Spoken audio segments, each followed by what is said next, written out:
በአሁን ሰዓት ኢትዮጵያ ውስጥ የመንግስት ስራ መስራት ማለት ለዘላለም ዓለም ከጀደው አፍ የሚባል ኑሮ ውስጥ ነው የምንኖረው። ተመልከት።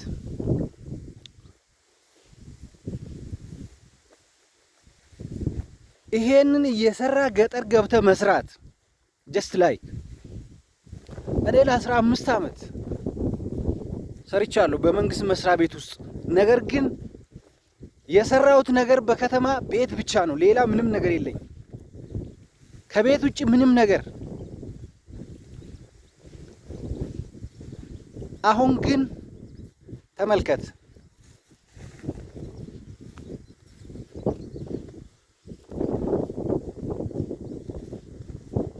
የመንግስት ስርዓት እቺ ይሄንን ማልማት ከጀመርኩ ጊዜ ጀምሮ አስቡት። እህሉን ተመልከት።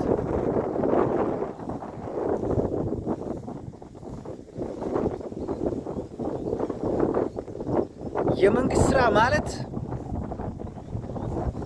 ወዛደር በሉት፣ በቃ ወዛደር ከእጅ ወደ አፍ። ወዛደር ራሱ ይቀየራል ከተወሰነ ጊዜ በኋላ። በመንግስት መስሪያ ቤት ውስጥ ግን መኖር በምንም ተአምር ቅያሬን አያመጣም፣ ለውጥ አያመጣም። ባለበት መሄድ ብቻ ነው። ሉክ አባቴ ሉክ ገጠር ግባ፣ በቃ ግቡ ገጠር፣ ለለውጥ ገጠር።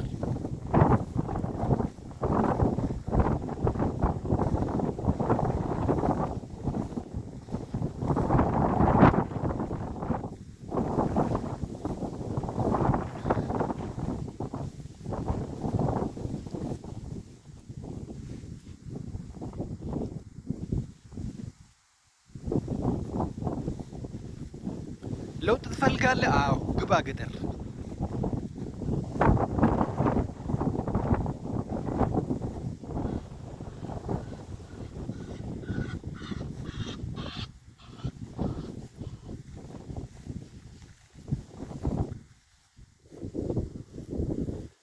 ይሁት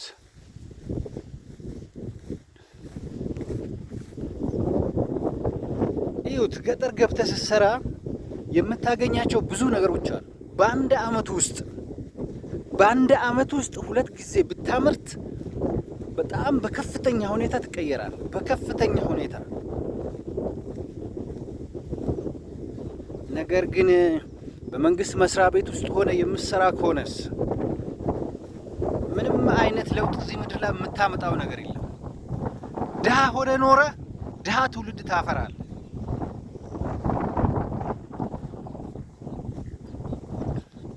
ተመልከት ገጠር ገብተህ ስትሰራ የምታመጣው ለውጥ። አሁን እንግዲህ ግንቦት 2018 ውስጥ ነው ያለነው። ያለውን እህል ተመልከት። ይሄው አሁን ወፍ እየጠበቅን ነው። ወፍን ቢያንስ ለ20 ቀን ብቻ ነው የምንጠብቀው። ከዛ በኋላ እህሉ ይደርቃል ማለት ነው፣ ይደርሳል።